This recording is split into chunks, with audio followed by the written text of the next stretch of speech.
여러분 안녕하십니까? 12월 3일 화요일 뉴스가 있는 저녁을 시작합니다. 오늘 뉴스가 있는 저녁에서는 자동차를 생산하는 한국 GM 창원 공장 사태를 들여다보려고 합니다. 망해가는 공장을 살려달라고 해서 국민의 혈세인 국책은행 돈 8천억 원을 쏟아부었는데 먼저 벌이는 일이 하청업체 비정규직 560명 해고하는 겁니다. 공장을 살린다고 했지 노동자를 살리겠다는 건 아니었던 걸까? 어떻게 된 내용인지 전문가와 함께 살펴보도록 하겠습니다. 여러분의 의견 기다립니다. 이 프로그램은 주파수 94.5 YTN 라디오와 동시에 방송됩니다. 샵 0945 유료 문자나 유튜브 팟빵 게시판을 이용하셔서 여러분의 의견 주십시오. 첫 소식 국회로 가보겠습니다. 필리버스터 대치로 국회는 일단 가동 중지 상태입니다. 더불어민주당은 자유한국당을 빼고 다른 야당과 패스트트랙 법안을 처리하겠다며 최후 통첩을 보냈습니다. 그러나 다른 야당들과도 선거법에서 입장과 이해관계가 달라 결코 쉬워 보이진 않습니다. 이런저런 조정안들만 흘러나오고 있습니다. 조은지 기자입니다.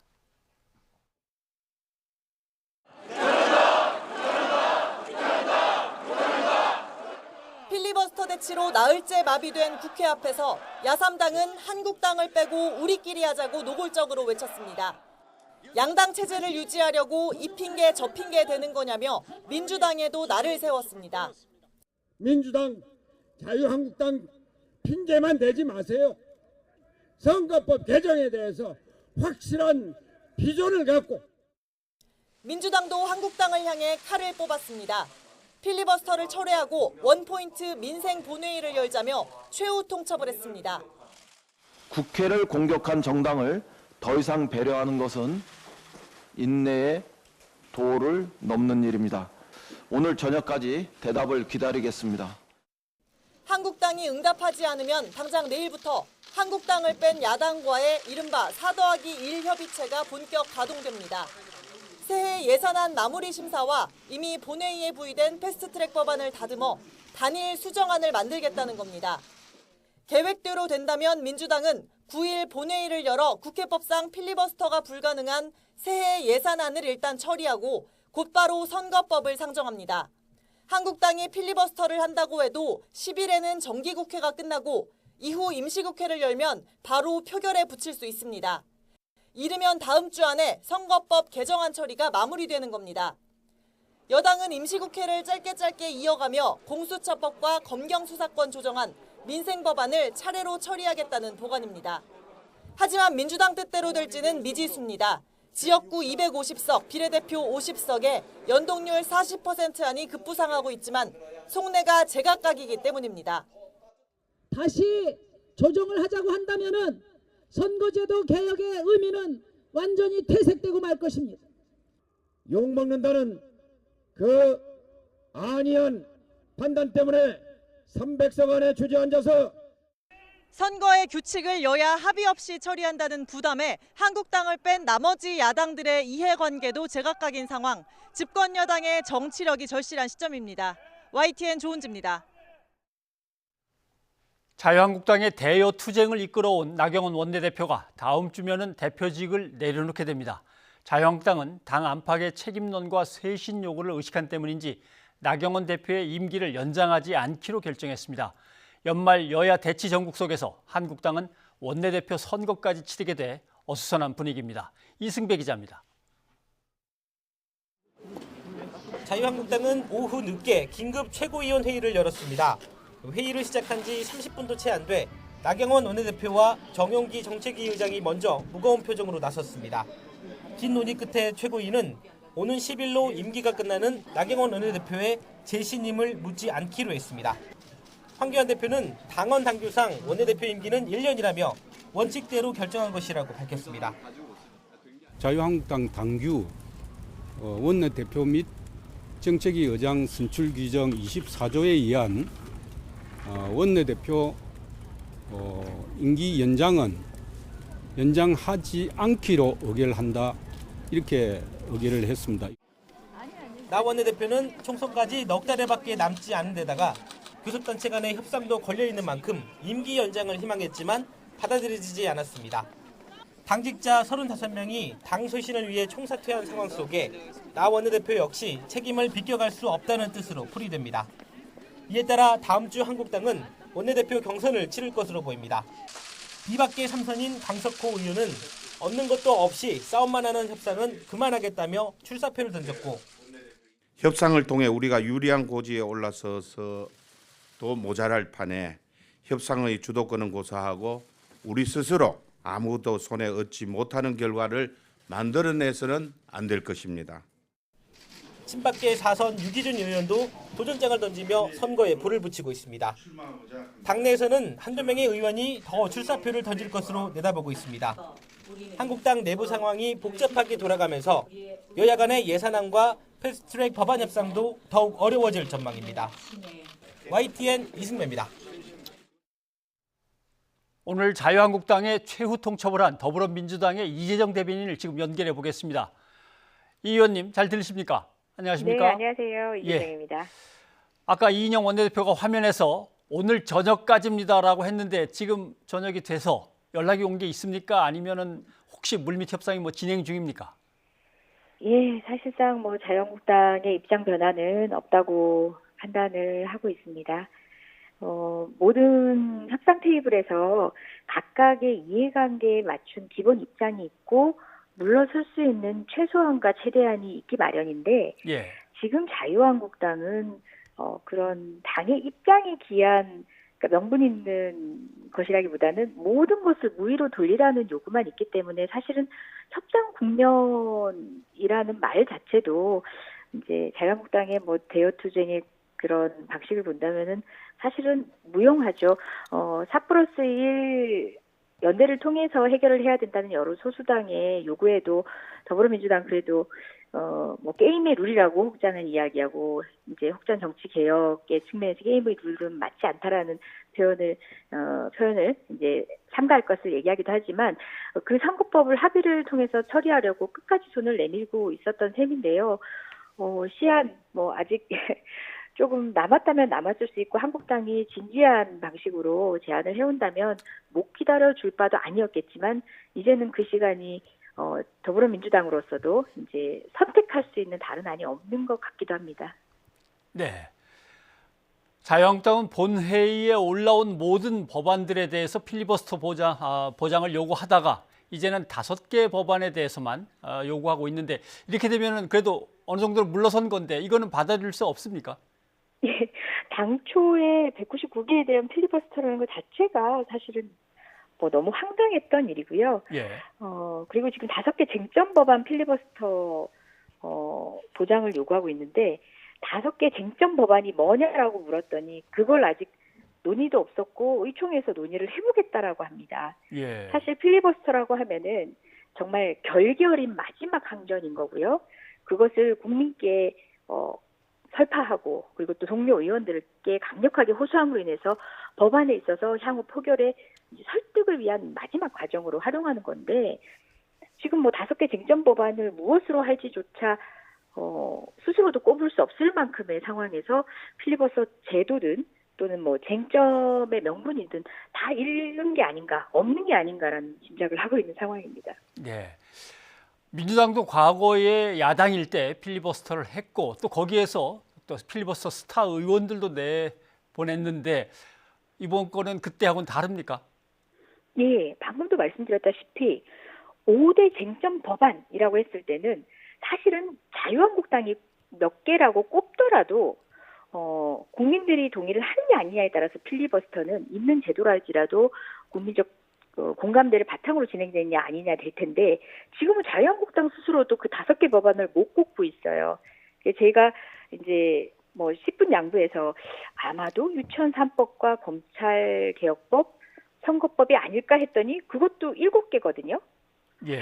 그래서 사실상 나경원 원내대표를 비롯해서 자유한국당이 지금 결기를 다지고 있는 저항해야 되는 법안이 무엇인지도 드러나지 않고 그런 결기를 국민적 공감대로 이끌어내지도 못했는데 제도만 같이 활용한다고 해서 그것을 국민들이 이제 과거의 테러방지법에 대한 필리버스터 결국은 표결을 통해서 법안이 통과되긴 했지만 그 필리버스터를 했던 정당의 여러 국회의원들한테 후원금을 주는 등 여러 가지 호응을 보이지 않았습니까?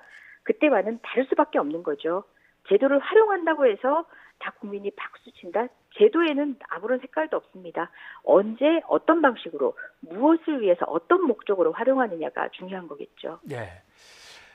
필리버스터를 철회하는 한국당의 응답이 없으면 이제 다른 야당들하고 공조해서 다 처리해 나가겠다라고 한 것인데 과연 다른 야당들하고의 공조는 뭐 무난히 이루어질지 다 법안 표결이 제대로 통과가 될지 가능성을 어떻게 보십니까? 예, 사실 민생 관련 법안이라고 하면 뭐 199개 어느 것도 이제 민생 관련되지 않은 게 없거든요. 소위 이제 논의되고 있는 민식이법이라든지 그런 법안들 이외에 소위 말하는 일몰법이라고 하는 것들도 그러니까 민생이 깊이 관여돼 있어서 이것이 이제 일몰법이 올해 내 통과되지 못하면은 국가가 스톱되는 여러 가지 법안들이 있습니다. 뭐 오늘 신문에서 나왔지만 파견부대 문제도 올해 말까지는 해결이 돼야 되는데요. 사실은 여야가 공이 다 그 법안이 통과돼야 된다는 필요성을 느끼고 있었던 건데 지금 아마 질문을 하신 것들은 선거법이실 것 같아요. 공수처 법안이라든지 검찰개혁 법안도 대략 4+1 연대에서는 공감대를 이제 형성한 편인데 선거법 역시도 정의당도 이제 뭐 명분만에 집착할 수 없는 지금은 정의당도 이 4+1 체제 안에서의 또 다른 협상을 염두하고 있다 보니까 말씀은 하시겠지만 현실적 가능성을 위해서 이제 나름의 새로운 방식의 접근을 하셔야 될 테고 다른 당 역시도 다르지 않을 걸로 보고요. 제가 앞전에 잠깐 뉴스를 듣고 있었지만 더불어민주당의 어떤 정치력이 필요한 때이긴 한데요. 제가 함께 뭐 저희도 뭐 저희의 당리당략을 위해서가 아니라 명분을 우선시해서 이 국면에 4+1 공조를 함께하고 있기 때문에요. 최대한 이제 각각의 입장은 모두 반영하되 그럼에도 불구하고 한 발짝이라도 개혁에 다가설 수 있는 안을 이끌어내기 위해서 노력을 해봐야겠습니다. 네. 자유한국당의 원내 사령탑이 결국 바뀌게 된다는 소식 들으셨죠? 네네. 네. 바뀌면 좀 수월해질 것 같습니까? 아니면 뭐 더 어려울거나 뭐 마찬가지입니까? 네. 한편으로는 이렇게 해석하시는 분들이 있더라고요. 나경원 원내대표가 재신임을 이제 요구하는 이런 마지막 막다른 벼랑 끝에서 한교안 대표의 그 단식에 버금가는 어떤 결기를 보여줘야 되기 때문에 필리버스터를 이제 이와 같은 방식으로 전 법안에 이제 제안하는 방식으로 하신 게 아닌가라는 얘기도 있어서 원내대표 사령탑이 바뀌고 나면 좀 낫지 않겠냐고 기대하시는 분들도 있는데요. 여튼간에 지금 하루가 아쉬운 국면이거든요. 여러 개 법안들 가운데서는 올해 통과되지 않으면 안 되는 법안들이 무수히 많습니다. 그 법안들을 처리해야 되는 입장에서 정작 협상의 상대방이 바뀌고 있고 또 바른미래당만 하더라도 그 원내대표직을 사실상 잃게 되는 상황들을 오늘도 이제 목도하게 되는데요. 그 협상의 안만 가지고 조율을 해도 어려운 시기인데 자꾸 협상의 대상, 주체가 바뀐다는 것 저희로서는 참 난감한 일이긴 합니다. 예, 알겠습니다. 오늘 말씀 고맙습니다. 네, 고맙습니다. 어찌되었건 국민을 중심에 두고 모든 당이 지혜를 모아봤으면 좋겠습니다. 네, 애써주십시오. 네. 오늘 저희가 사실 자유한국당의 입장도 꼭 듣고 싶어서 당과 원내 지도부에 두루 연락을 취했습니다. 그런데 사정이 있으신 분도 있으시고 또 답이 없기도 했습니다. 언제든지 연락 주시면 자유한국당의 입장도 충분히 반영해서 함께 얘기를 나누겠다는 말씀드립니다. 패스트트랙 법안 처리를 둘러싼 여야의 대치가 필리버스터 전국으로 이어지고 있습니다. 계속해서 한국정치아카데미 김만우 원장과 얘기를 좀 나눠보겠습니다. 어서 오십시오. 네, 예. 안녕하세요. 이게 지금 패스트트랙 법안은 과연 국회 본회의에 이렇게 되면 언제쯤 상정될 걸로 우리가 봐야 될까요? 앞서 기사 리포트 나왔었는데요. 아마 정기국회 마지막쯤 가서 상정하려고 하지 않을까 생각이 들고요. 지금은 패스트트랙 법안뿐만이 아니라 이른바 민식이법으로 불리는 교통안전 관련 법안들 또 비쟁점 법안들을 통과시키기 위한 개원이 언제 될까? 이런 관점에서도 주목해 볼 필요가 있습니다. 네. 그걸로 본다면은 하루 이틀 지난 정도면은 아마 비쟁점 법안은 어떻게 조금 국회를 열어서 통과시킬 여지가 있지 않나 그런 생각이 들기도 합니다. 비쟁점 법안 중에 예를 들면 이제 민생 법안이라고 불리는 거나 아주 중요한 것들 그 예를 들면 어린이 교통 안전과 관련된 것, 유치원 3법, 그다음에 유치원 3법은 지금 논란의 여지가 있는 논란이 겁니다. 있고, 아까 그 데이터 3법이 또 있고. 예, 아까 이재정 지금 민주당 대변인이 한국당에서 이야기하는 중대 법안 5가지가 명확하게 뭔지 모르겠다라고 예. 해도 제가 봤을 땐 분명하게 그 5개 안에 아마 유치원도. 유치원 3법은 좀 포함될 것 아하, 같습니다. 예. 왜냐하면 이것이 1차적으로 패스트트랙 법안으로 올라가 가지고 기한이 지나서 지금 되는 거고요. 또 한국당의 상당수는 지금 반대를 하고 있고 또 반대하는 세력들과의 뭔가 협력 관계도 그동안 유지할 수 그렇죠. 없기 때문에 이 부분도 간단치 않아 보입니다. 그러네요. 사학재단과 관련된 이제 자유한국당 소속 의원들도 좀 많으시고. 그렇습니다. 예. 예. 데이터 3법, 새해 예산안. 이런 것들은 좀 빨리 했으면 좋겠는데. 예산안은 개헌만 되면 무조건 하게 돼 있습니다. 예. 왜냐하면 여기는 이제 패스트트랙도 이제 필리버스터 이미 기한이 지났기 지나서. 때문에요. 예산안이라든가 관련 부수 법안은 무제한 토론을 하더라도 12월 1일 날 밤 되면은 끝나도록 돼 있기 때문에 예. 이미 기한이 지나서 그건 되지 않아서 만약 국회가 열리기만 하면 투표에 붙이게 돼 있습니다. 네. 오늘 자유한국당은 그래도 비상의원총회를 열었습니다. 예. 상당히 좀 심각하고 좀 무거운 분위기긴 했는데 어떤 것들이 얘기가 나왔는지 좀 정리를 해주시죠. 예, 뭐 당장 이제 국회에서 지금 안 열리고 있기 때문에 필리버스터 관련 문제에 대한 책임을 국회를 열지 않고 있는 민주당과 또 국회를 주재하는 문희상 국회의장을 성토하는 그런 내용이었고요. 예. 당연히 필리버스터가 맞물려 있는 게 민식법으로 불리는 다른 이제 민생 관련 법안들, 교통안전 관련 법안들이죠. 초반에 나경원 원내대표가 말을 좀 잘못했죠. 예. 그 선거법을 상정하지 않는다는 조건으로 빨리 하자 이 말 해가지고 했는데 상관없이 지금 민식이법안은 우리가 무조건 할 수 있다. 이걸 얘기하면서 오히려 지금 이걸 맡고 있는 것은 오히려 국회를 열지 않고 있는 여당이다. 이런 성토를 같이 했습니다. 더불어서 최근에 문재인 대통령이 청와대 회의에서 예. 국회를 성토하는 분위기인데 야당이 지금 국회를 가로막고 있다는 비판을 했는데 대통령이 정말 지금 국정 친문 3대 농단을 못 보고 있고 그 자성을 하지 않고 엉뚱한 얘기하고 있다. 이런 비판을 했습니다. 그러면서 이른바 친문 3대 게이트라고 얘기하고 있는 것을 예. 관련해 가지고 곽상도 의원이 진상 그 위원장을 맡고 있더라고요. 오늘 관련 내용을 쭉 이렇게 얘기했습니다. 쟁점이 되고 있는 여러 가지 사안을 가지고 뭐 해법은 안 나오고 성토하는 그런 비상 의총이 아니었나 그렇습니다. 예. 그러면 이제 자유한국당이 어떤 응답을 보내는 거는 좀 늦은 것 같고요. 예. 그건 뭐 접어놔야 될 것 같고 결국 여당인 민주당과 다른 야당들과 협의를 해서 패스트트랙에 올라온 법안들을 마저 정리를 해서 논의를 끝낸 다음에 이제 올려야 되는 건데 이 정리가 좀 쉽겠습니까? 특히 선거법을 바꾸는 문제는 다들 이해관계가 좀 복잡하게 얽혀 있는데 말이죠. 예, 그렇습니다. 그 지금 이인영 원내대표가 오늘까지 한국당이 필리버스터를 처리하지 않는다면은 독자적으로 4+1 가동시키겠다라는 예. 거 아니겠습니까? 그런데 이 그 필리버스터 처리라는 얘기는요 2가지 의미가 같이 있습니다. 하나는 국회를 열어서 민식이법을 비롯한 비정부 법안을 처리하기 위한 국회를 열 것인가 말 것인가의 문제에다가 예. 패스트트랙으로 올렸지만은 마지막까지 그냥 동의하는 쪽만 일방적으로 밀어붙이는 것이 아니라 마지막에도 한국당과 협상해서 처리해볼 여지를 남겼지 않습니까? 그동안에. 예. 그런데 관련 법안을 이제는 선거법을 비롯한 공수처법은 협상하지 않고 일방으로 처리하겠다 이런 예. 얘기입니다. 그런데 공수처법 관련 쪽은 조금 더 지금 4+1 그러니까 동의하는 다른 야당들과 어느 정도 수렴을 하고 있는데 예. 선거법은 사실 아직도 남아있는 것 같습니다. 지금 얘기가 나오고 있는 지역구 250에 뭐 비례 50 아니 240에 260 얘기하는데요. 이 조정 관련해서 나머지 비례를 어떤 방식으로 100% 연동으로 할 것인지 절반으로 할 것인지 굉장히 수치 계산식이 복잡해 가지고요. 예. 아직 합의를 이루지 못하고 있습니다. 네. 또 4+1이라고 얘기하면은요. 그동안에 한국당만 빼고 나머지 전부 얘기하고 있는 것 같은데 예.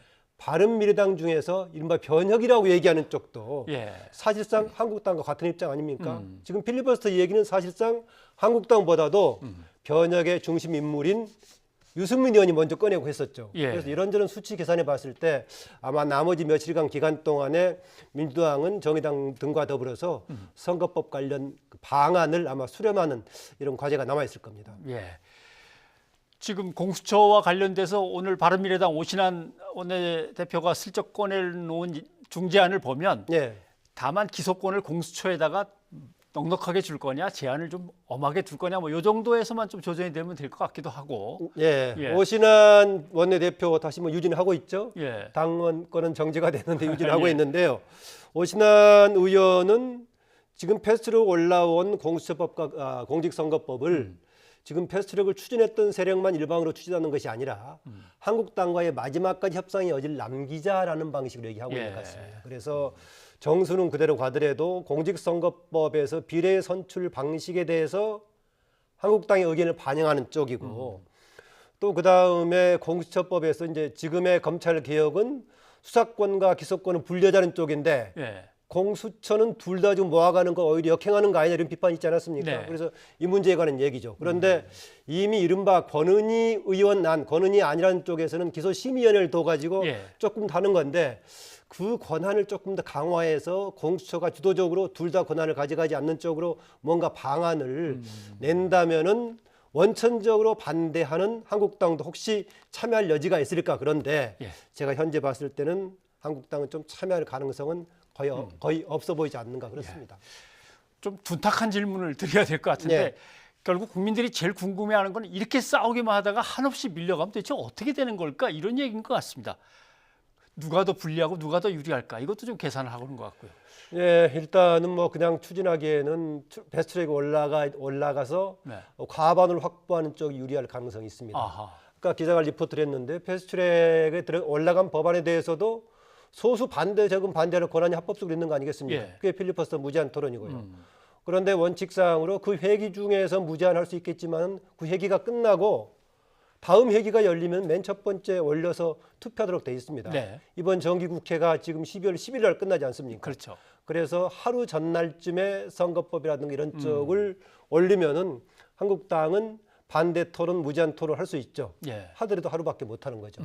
그리고 나서 다시 이제 임시회의를 개최하면은 바로 투표에 붙이니까 통과될 수 있을 겁니다. 예. 그런데 이제 이 기간 동안에 과연 바로 통과시킬 수 있을지 다른 부작용이 생길지 둬야 될 겁니다. 특히 공수처법은 조금 늦더라도 뭐 큰 지장은 없을 건데요. 예.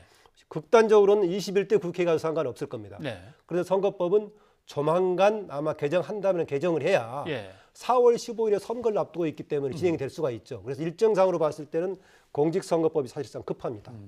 선거법은 적어도 1월 중순 언제쯤에는 통과가 끝나고 처리가 끝나야 이번 선거에 반영이 되는 건데. 사실상 12월 달에 이미 그 예비 후보들 등록하기 전에 예. 그 방향이 확정돼야 자기 선거구에 해당되는 지역에 등록한 예비 후보들 등장할 것인데 사실상 잘못하면 그것이 확정되지 않은 상태로 막연하게 예비 후보가 등록되는 예. 과거에도 그런 사례가 있었습니다만 그렇게 될지 모르겠습니다. 네. 알겠습니다. 원장님 오늘 또 말씀 고맙습니다. 네.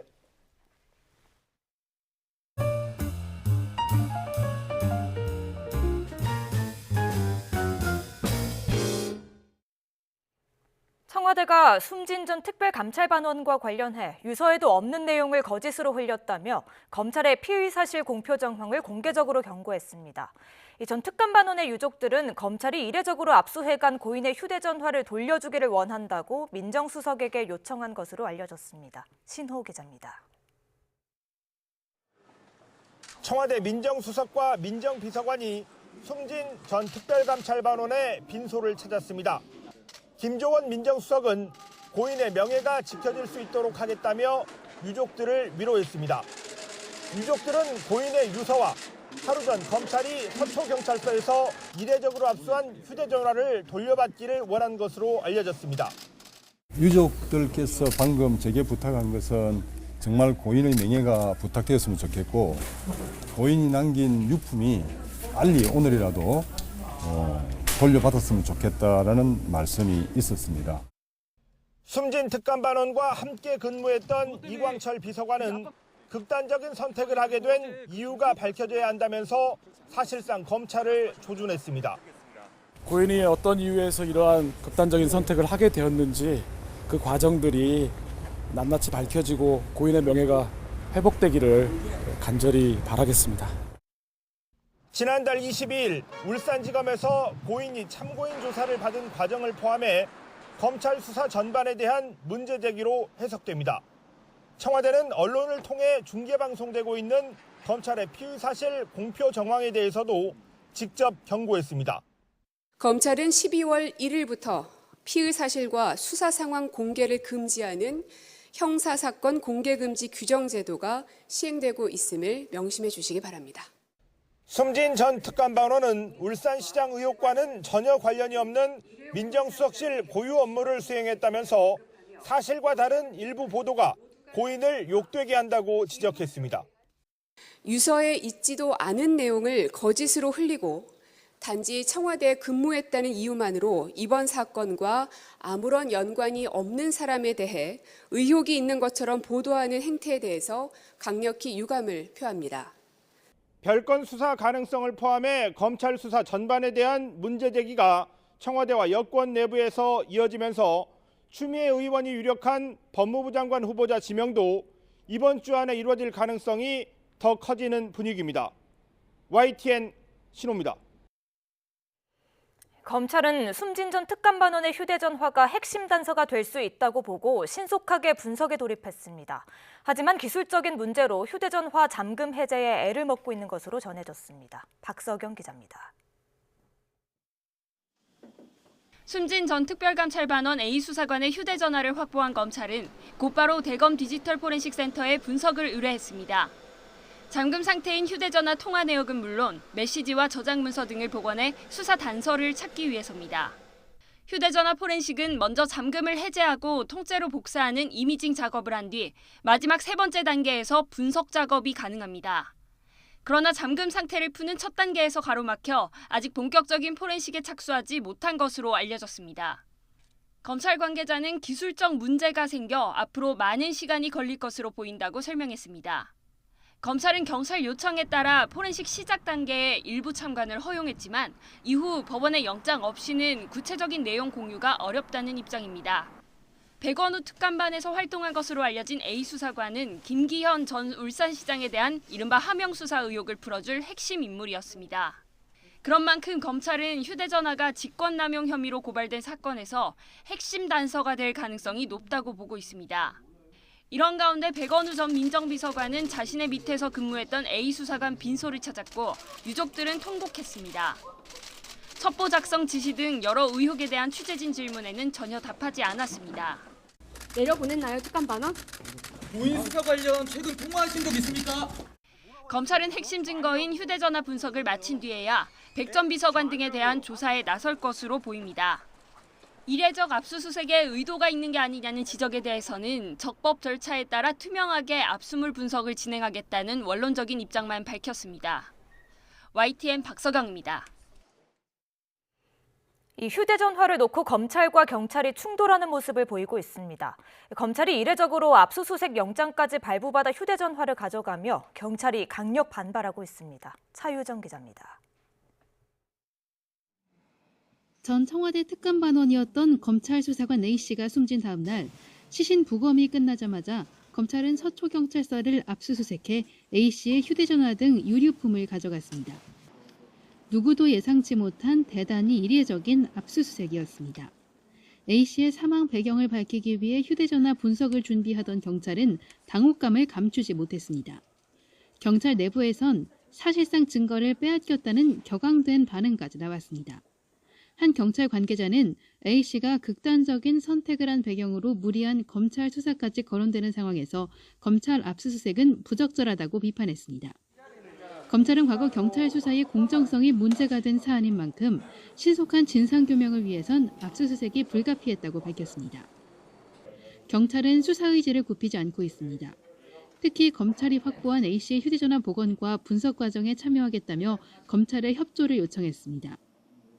검찰은 이례적으로 경찰 요청을 수용해 경찰 관계자 2명이 휴대전화 데이터 복원 과정을 참관하도록 했습니다. 하지만 압수수색으로 촉발된 검찰과 경찰의 갈등은 당분간 해소되긴 어려울 것으로 보입니다. YTN 차유정입니다.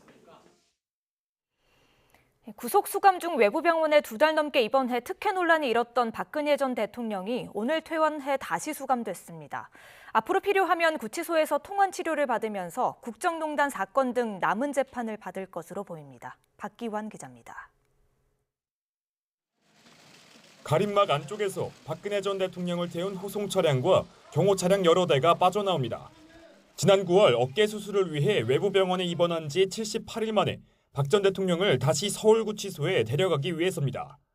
법무부는 박 전 대통령에 대한 담당 전문의의 소견 등을 고려해 서울구치소 재수감을 결정했다고 밝혔습니다. 퇴원하는 박 전 대통령을 보기 위해 우리공화당 등 지지자 수십 명이 나와 재수감 반대를 요구하는 구호를 외치기도 했습니다. 앞서 박근혜 전 대통령 측은 허리 디스크 등을 이유로 2차례 형 집행정지를 신청했지만 검찰은 모두 불허했습니다. 다만 법무부가 수술과 치료를 위해 박 전 대통령을 외부 병원에 입원시키기로 결정했습니다. 입원 다음 날 3시간에 걸친 어깨 수술이 진행됐고 병원 측은 회전근개 파열이라는 진단을 내렸습니다. 하지만 검찰의 형 집행정지 불허 결정 직후인데다 입원 기간이 2달 넘게 이어지면서 특혜가 아니냐는 지적이 나오기도 했습니다.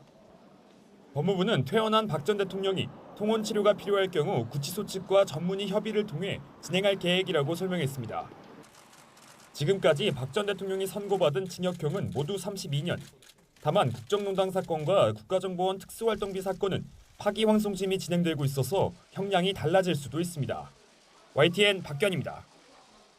김정은 북한 국무위원장이 또 백두산을 올랐습니다. 네, 김 위원장은 과거에도 중대한 결정을 앞두고 백두산을 찾았잖아요. 네, 2013년 11월이죠. 백두산에 다녀와서 고모부인 장성택을 처형했죠. 네. 또 1년 뒤인 2014년 11월에도 백두산에 다녀왔습니다. 그리고는 남북 정상회담에 응하겠다라고 또 발표를 했고 2017년 11월에는 대륙간 탄도미사일을 시험 발사하더니 핵무력을 완성하자 외친 뒤에 백두산으로 또 싹 올라갔죠. 그랬고요. 또 이번에는 북한이 미국에 제시했던 비핵화 협상 시한이 얼마 남지 않은 시한이잖아요. 그렇죠. 연말까지 기다린다고 했으니까요. 그래서 이번에는 어떤 결정이 나올지 좀 주목되는데요. 그래서인지 미군 정찰기가 요새 움직임이 아주 바빠졌다고 합니다. 장하영 기자입니다.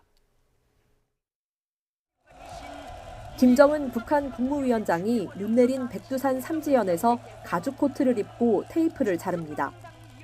아버지 김정일 국방위원장의 고향인 백두산 삼지연군 읍지구 일대의 준공식 자리입니다. 김정은 동지께서 준공식장에 나오셨습니다. 순간 폭풍 같은 만세 환호성이 백두 대지를 뒤흔들며 끝없이 메아리 쳤습니다. 김 위원장은 자력 자강의 위력으로 나가는 사회주의 조선의 대진군을 어떤 힘으로도 막을 수 없다며 자강을 강조했습니다. 함께 참석한 최룡해 국무위원회 제1부위원장도 자력갱생 노선의 생활력이 현실로 확증됐다고 말했습니다. 경의하는 최고 영도자 김정은 동지께서 삼지연군을 찾으시어 군을 노동당 시대의 문명이 대표하는 상간문화도시로 북한이 비핵화 협상의 연말 시한이 지나면 새로운 길을 갈 거라고 선언한 가운데 자력갱생을 강조한 겁니다. 지난 10월 백마를 타고 백두산에 올라 자력갱생의 정신을 강조한 것과 일맥상통합니다. 김 위원장의 백두산 방문은 2013년 고모부인 장성택 처형과 2017년 핵무력 완성선언 등 이른바 중대 결단을 내리는 시점과 일치했습니다. 앞서 일본 아사히 신문은 북한이 전국 수십 곳에서 콘크리트 토대를 증설하고 있다며 중장거리 미사일 발사 가능성을 보도했습니다. 이렇게 북한의 도발 징후가 짙어지면서 미국의 정찰기도 바삐 움직이고 있습니다. 지난달 27일 리벳 조인트를 시작으로 북한이 초대형 방사포를 쐈던 28일 EP-3 정찰기 등 최근 일주일 동안 항적이 확인된 정찰 비행만 7차례에 달합니다. YTN 장하영입니다. 북한이 미국을 거듭해 압박하고 있습니다. 담화를 내고 협상 기다리는 시한인 연말이 다가오고 있다고 강조를 했습니다. 외무성 부상, 우리로 치면 외교부 차관의 이제 담화죠. 네, 담화에서 남은 것은 미국의 선택이고 크리스마스 선물이 무엇이 될지는 전적으로 미국에 달려 있다고 주장했습니다. 왕선택 통일외교 전문기자의 보도입니다. 북한이 미국과의 협상과 관련해 리태성 외무성 미국 담당 부상 이름으로 담화를 발표했습니다. 리태성 부상은 담화에서 북한이 지시한 연말 시한이 다가오는데도 미국은 북한의 선제 조치에 대한 화답을 하지 않고 있다고 지적했습니다. 북한은 최대 인내력을 발휘해서 선제적으로 취한 중대 조치를 깨지 않기 위해 모든 노력을 다했다고 주장했습니다. 미국이 지속적이며 실질적인 대화를 말하지만 그것은 국내 정치 정세와 선거에 유리하게 써먹기 위해 만들어낸 어리석은 잔꾀에 불과하다고 비난했습니다. 이제 남은 것은 미국의 선택이고 다가오는 크리스마스 선물을 무엇으로 선정하는가는 전적으로 미국의 결심에 달려있다고 압박했습니다. 리태성 부상 담화는 최근 미 국무부에서 북한에 대해 지속적이고 실질적인 대화에 나오라는 입장을 반복한 것에 대한 반론 차원으로 분석됩니다. 동시에 김정은 국무위원장이 지난 4월 제시한 연말 시한을 상기하면서 미국이 중대 결단을 하도록 외교적인 압박을 더한 것으로 해석됩니다. 지난달 김계관 외무성 고문과 김명길 외무성 순회대사 담화를 참고하면 북한이 주장하는 중대 결단은 한미연합 군사훈련 중지를 포함한 대북 적대시 정책 철회로 추정됩니다. 이번 담화는 외형적으로 미국이 큰 양보를 하지 않을 경우 핵실험 재개나 장거리 미사일 시험 발사를 연상시키는 효과도 일부 노린 것으로 분석됩니다.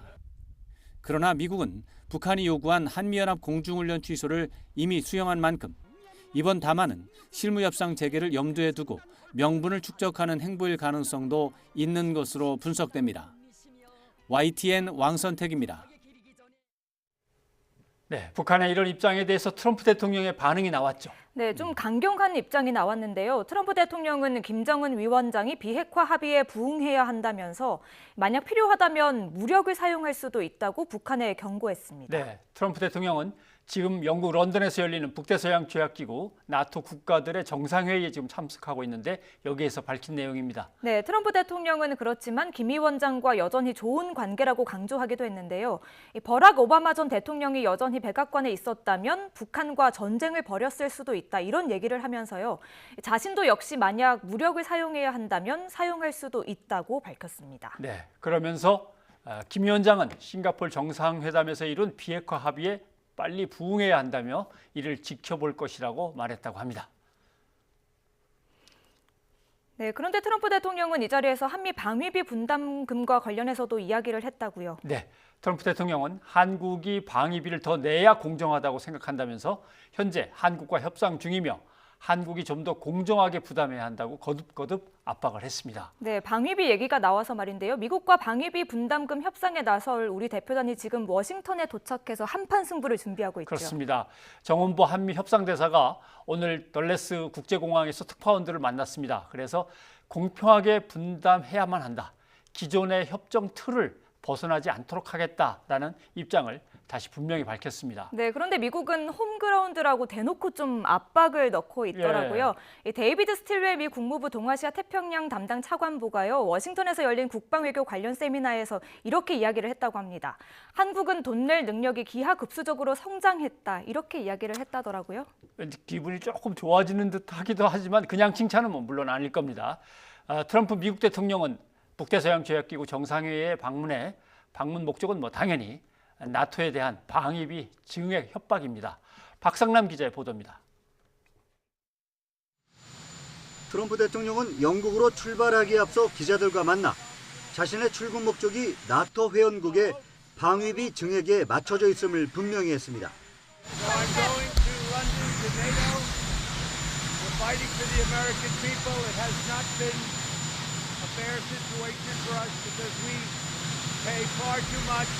나토 회원국들은 미국의 압박이 노골화됨에 따라 2024년까지 국방비 지출을 GDP의 2%까지 늘리기로 한 상태입니다.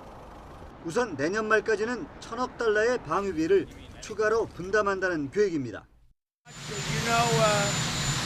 Secretary Stoltenberg said that we were responsible. I was responsible for getting over $130 billion extra from other countries that we protect that weren't paying. 트럼프 대통령은 이번 나토 정상회의는 이미 1년 전에 계획된 것이라면서 같은 시기에 하원의 탄핵조사 청문회 일정이 잡힌 데 대해 강한 불만을 드러냈습니다. This is one of the most important journeys that we make as president. And for them to be doing this and saying this and putting an impeachment on the table, which is a hoax to start off with. 그는 이륙 후에 올린 트윗에서도 아무것도 하지 않는 민주당이 고의로 가짜 탄핵 청문회를 나토 정상회의와 같은 날 잡았다고 비난했습니다. 나토 정상회의는 현지 시간으로 3일과 4일 이틀간 영국 런던에서 열립니다. 같은 기간 워싱턴에선 한미 방위비 분담 협상도 진행될 예정입니다. YTN 박상남입니다.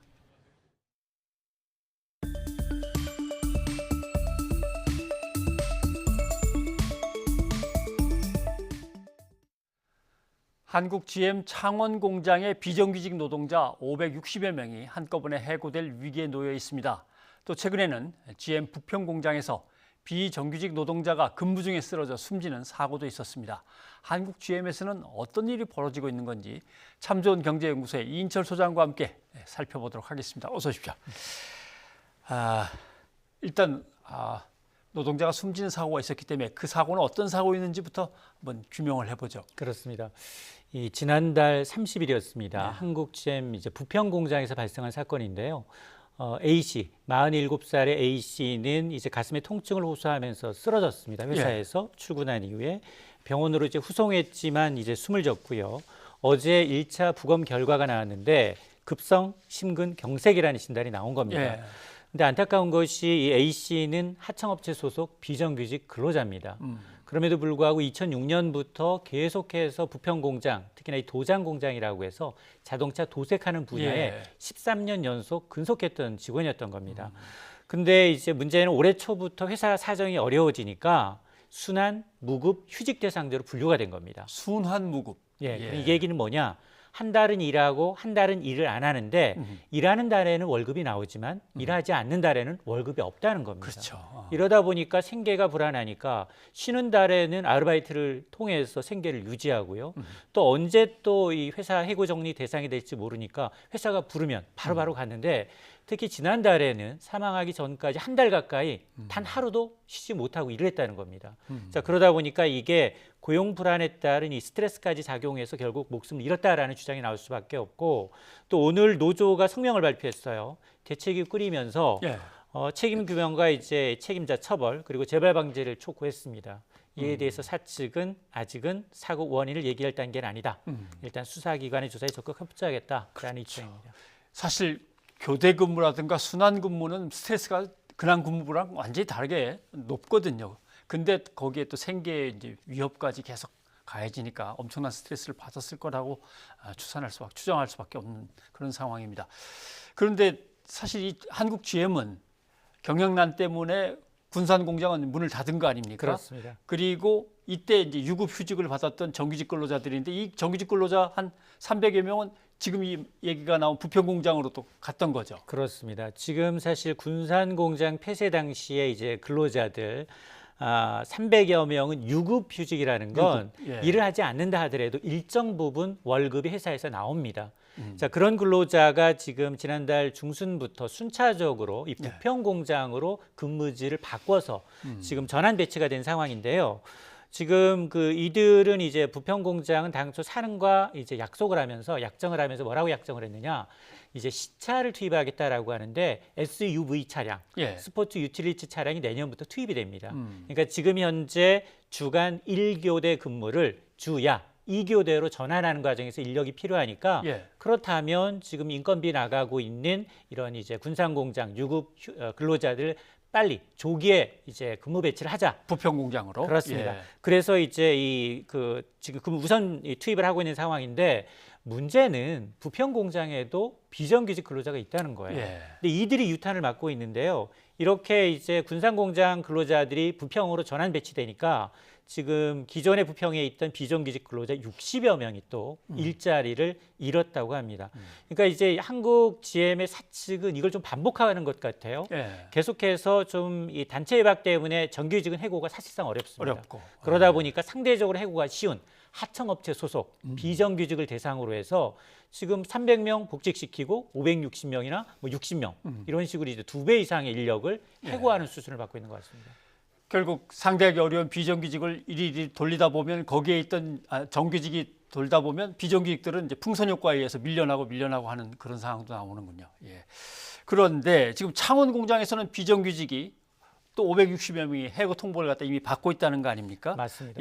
근데 문제는 지금 이 창원 공장은 대법원에서 기억하기로도 2번이나 그 사람들은 이제 비정규직 파견 노동자가 아니라 GM에서 정식으로 노동자로 채용을 해야 될 사람들이라고 판결을 내린 사람들인 것 같은데요. 맞습니다. 이 창원 공장은 지금 생산하는 차종을 보게 되면 스파크, 라보와 같은 경차 중심의 생산 공장입니다. 예. 근데 지금 트렌드하고는 전혀 맞지가 않죠.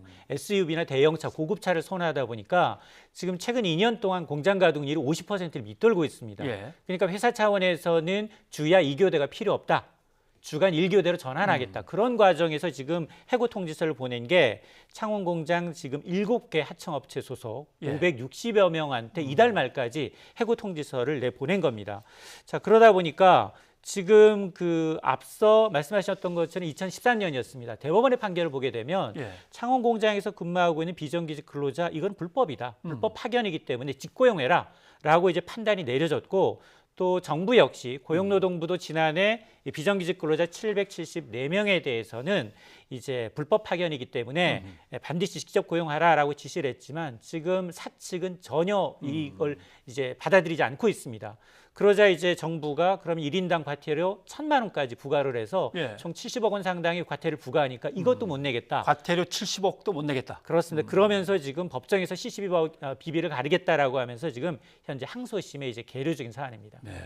근데 GM이 이렇게까지 대법원이든 정부든 과태료 부과든 간에 다 그냥 무시하고 그냥 밀고 나가야 되는 사연이 있는 겁니까? 지금 보면 그 사실은 전 크게 보면 GM 본사 차원이 굉장히 어렵습니다.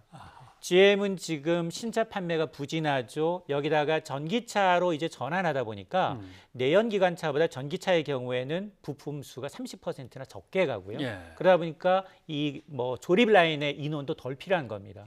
자체적으로도 지금 전체적으로 보면 본사 차원에서 미국 내 공장도 3곳을 폐쇄하겠다. 그리고 전 세계적으로 7개 공장을 좀 문을 닫겠다라는 이제 큰 그림을 그려놓고 있는 상황인데 그러다 보니까 지금 보면 지금 이런 굉장히 우리나라에서 8,100억 원의 이제 공적 자금이 투입이 됐음에도 불구하고 대법원 판결, 정부의 지시사항을 전혀 듣지 않고 있는 겁니다. 예. 그러면서 계속해서 이제 얘기하는 곳이 지금 어렵다를 지금 하소연하고 있는데 사실 그 한국 GM은 지난해 산은과 협상을 하면서 뭐 했느냐? 우리 회사 부채 3조 원을 부채 탕감해달라라고 요구를 했거든요. 허허. 그런데 이제 산은이 지금 8,100억 원 정도를 지원했으니까 예. 물론 적은 수준입니다. 그럼에도 불구하고 지금 만에 하나 달란 대로 다 줬다고 한들 지금 회생 가능하냐? 굉장히 어려울 수 있다는 거예요. 예. 왜냐하면 지난 5년 동안에 지금 이 GM, 한국 GM의 누적 적자를 봤더니 5조 원에 가깝습니다. 예. 그러다 보니까 지금 올해는 신차도 거의 없고요. 생산량도 지금 줄고 있고 국내 시장 점유율은 오히려 수입산인 이 벤츠한테 뒤지고 있습니다. 예. 이런 상황에 맞닥뜨리는데 지난 9월에는 노조는 오히려 임단협을 이유로 파업까지 하고 있습니다. 그러니까 회사는 사측대로 자신의 이유만을 내세우고 있고 또 노조는 노조 측대로 이제 자기 주장만 내세우다 보니까 과연 지금 노사가 합심을 해서 이 위기를 벗어나는데도 글로벌 파고를 벗어나는데도 어려운데 이렇게 지금 서로 자기 주장만 하고 있다 보니까 만에 하나 부채를 전액 탕감해준다 하더라도 굉장히 좀 이런 방식으로는 절대 재기에 성공할 수 없다라는 지적이 나오는 겁니다. 그 노동자들 해고 통보 소식을 듣고 아니 경영진들은 무능력하면 경영진부터 해고를 해야지. 경영진들은 미국 본사에 가서 신차 주문도 좀 받아오고 일감도 좀 많이 받아와서 우리 노동자들을 먹여 살려야 될 거 아니야 이렇게 얘기했는데 미국 본사도 뭐 쉽진 않군요. 맞습니다. 예, 그런 거군요. 그런데 그 지금 산업은행 얘기가 나왔으니까 말입니다만 산업은행에서 8천억을 갖다가 GM에다가 줘야겠다. 좀 수여를 해줘야겠다라고 얘기할 때 아 이런 거 참 어떻게든 돈을 지원해서 일자리를 유지하고 가족들을 먹여 살리는 게 이게 국채은행이 할 일 아닙니까? 이렇게 맞습니다. 얘기했었는데 노동자가 잘려나가면 이렇게 아무런 보람도 없어 보이고 말이죠. 맞습니다. 뭘 해야 됩니까? 이런 걸. 지금 사실 한국 GM의 지분 17%를 갖고 있어요. 산은이 네. 2대 주주입니다. 당연히 이제 대주주로서 할 날이긴 해야 되겠고요. 지난해 이제 한국 GM과 이제 이 협상을 하면서 두 가지 조건을 내세웠어요. 8,100억 원을 지원할 테니 이 돈은 정말로 시설 투자와 R&D에만 써라. 그러면서 GM은 한국에다가 신차 2개 종류를 이제 투입을 하고 예. 그리고 앞으로 10년 동안은 지분 팔고 나갈 생각하지 말아라. 아하. 이 조건만은 받아들인 겁니다. 그러면서 당시에 이동걸 산은회장은 이런 얘기를 했어요. 한국 GM이 지금 직간접적으로 고용하는 인원, 직접적으로 고용하는 인원이 15,000에서 2만. 여기다 네. 협력업체 3, 4차를 포함하게 되면 15만 명에서 30만 명 가깝다. 8천억 원을 들여서 30만 명의 고용 창출 10년간 하는 거 나쁘지 않은 이제 네. 판단이었다라고 얘기를 했는데 근데 지금은 GM은 꼼수로 300명 고용하고 600명 이상을 해고하고 있거든요. 그것도 가장 손이 쉬운 비정규직을 내보내고 있다는 겁니다. 예. 자, 그렇게 되면 이제 이 하는 입장에서 2대 주수로 충분히 할 얘기는 하고 그리고 2대 차종에 대해서 지금 투입되고 있는 게 SUV가 하나 있지만 미래 성장 동력, 특히나 아시아 지역에서의 중심 R&D 기지가 되기 위해서는 전기차 같은 걸 가져와야 되거든요. 그러니까 정말 매력적인 차종을 갖고 와서 만들어야 이 정말 GM이 우리가 이제 투입한 재정 대비 굉장히 이 한국 지점을 좀 활성화하겠다라는 의지를 보여줄 텐데 그게 없다는 겁니다. 자, 그러다 보니까 이제 노사도 마찬가지예요. 계속해서 노조는 자기 욕구만 얘기하고 있고 사측은 계속 같은 이유로 들어서 이제 반복하고 있기 때문에 아마 이제 5년 동안 5조 원이 투입된 이런 사업장에 과연 이제 본사 차원에서 여기를 투입을 할 건가, 신차를 투입할 건가 이 부분에 대해서도 의문이기 때문에 사내는 이 부분을 조율할 필요는 있어 보입니다. 네, 알겠습니다. 풀기가 상당히 어려운 상황이군요. 예, 인철 소장님 고맙습니다.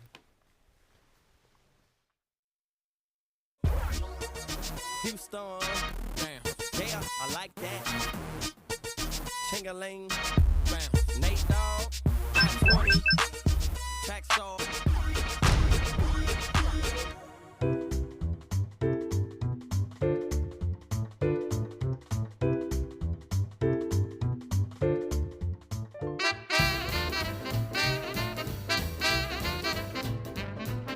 Months, 2 weeks, 2 days.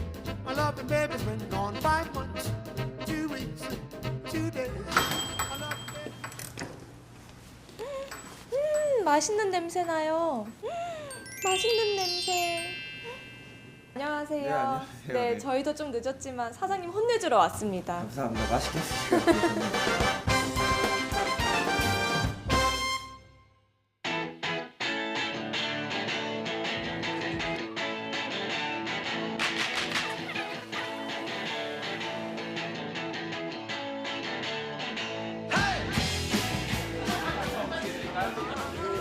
네, 파스타가 나왔습니다. 제가 한번 먹어볼게요.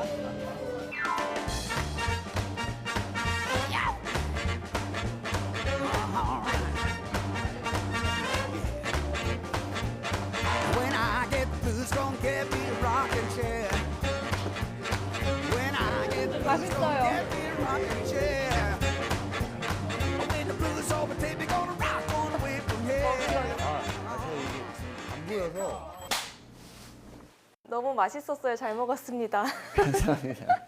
좋은 일만 네, 하는 네. 가게인 줄 알았는데 맛집이었네요. 네, 저희 셰프가 좀 잘합니다. 아. 네. 7월이었죠. 지난 여름에 화제가 된 이후에 손님들이 많이 오셨나요? 어떤가요? 네, 많이 늦었어요. 저희가 한 30% 정도 더 늘으신 것 같아요. 네. 이렇게 도움을 주시는 게 뭐 건물주다, 금수저다 뭐 이렇게 생각하시는 분들도 있더라고요. 반지하 살아요, 반지하. 반지하 살고요. 저희가 가져가는 수익을 줄이면 돼요. 그냥 딱 저희가 되게 상하라는데 엄청나게 큰 불편함이 있지 않을 정도로만 가져가면 다 가능해요. 실제로 와서도 뭐 혼내주러 왔습니다 이런 말을 하시는 분들이 그런 있었나요? 말을 직접적으로 하시는 분은 없고요. 그런 말보다는 대부분 이게 쪽지로 남겨주세요. 응원하고 있습니다. 뭐 제주도에서 왔다, 아니면은 뭐 대구나 뭐 부산에서 오신 분들도 있고 생각보다 되게 멀리서 많이 오세요. 저희가 받았던 전화 중에 제일 좀 당황했던 것 중에 하나가 지금 광주에서 비행기 타고 출발하는데 몇 시간 먹을 수 있냐고 했던 분도 계셨어요. 그러면 아이들의 반응은 어떤가요? 실제로 그 화제가 된 이후에 네. 아이들이 알고서 많이 찾아왔나요? 아무래도 좀 많이 오죠. 아무래도 많이 오는데 저희가 뭐 이거 한다고는 하는데 사실상 아이들이 안 오면 의미가 없잖아요. 그냥 우리처럼 이렇게 해주는 거 전국에 많았으면 좋겠다 싶어서 저희가 선언을 하게 됐는데 방학 때는 아이들이 또 많이 오는데 학기 중엔 또 많이 안 와요. 각지에서 아이들이 밥을 잘 먹었으면 좋겠는 마음에 시작을 하셨는데 어느 정도 모였나요? 업체들이? 지금 발표 기준으로는 405개고요. 근데 저희가 식당만 있지는 않아요. 아이들 학원 그리고 뭐 체육관 아이들이 확인하고 가서 이제 뭐 세탁 같은 도움을 받기도 하고 식사나 뭐 디저트 아니면 뭐 공부를 배울 수 있는 공간들도 다 있습니다.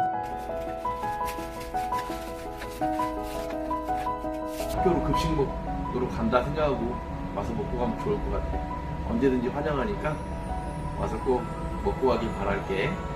여기 찾아오는 게 많이 어렵지만 너희들이 와서 맛있게 먹어준다면 우리에게 큰 기쁨이 되고 항상 아프지 말고 건강하고 눈이 불편하면 언제든지 부담 가지지 말고 아저씨한테 와라. 자, 파이팅. 안녕.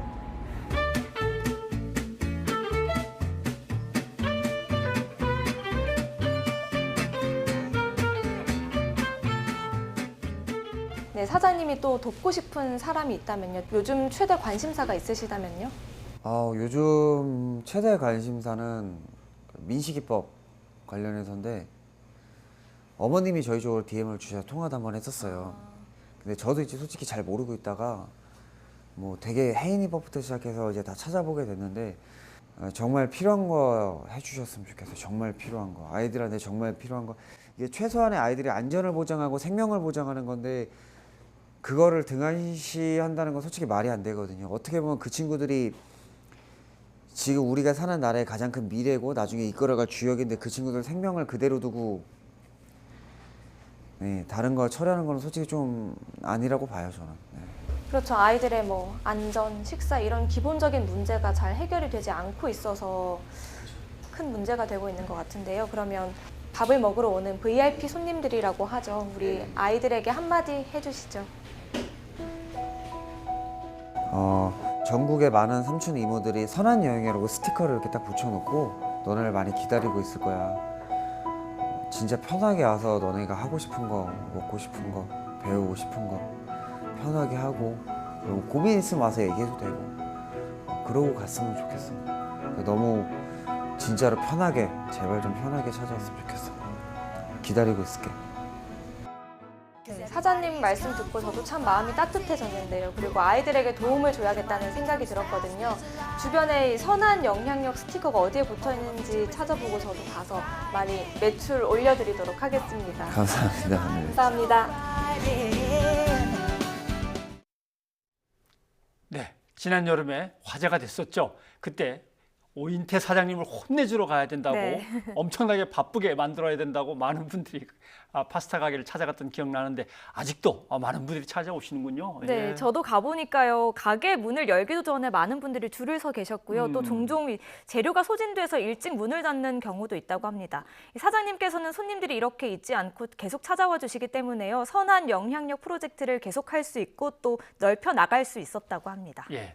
사실 예전에 뭐 기부는 몰래 하는 것이 네. 또 나름대로 미덕이라고 한 적이 있어요. 그러나 오른손이 하는 일을 왼손이 모르게 하란 이 말은 오른손이 했다고 해서 자기를 드러내고 과시하고 대가를 요구하고 이렇게 하지 말란 뜻이지 몰래 하란 뜻은 아닐 겁니다. 네. 오히려 초연결 사회인 21세기에는 손을 막 내밀어서 다른 사람들도 함께 하자고 이렇게 끌어당기는 것이 바람직한 기부가 아닐까 그런 생각이 드네요.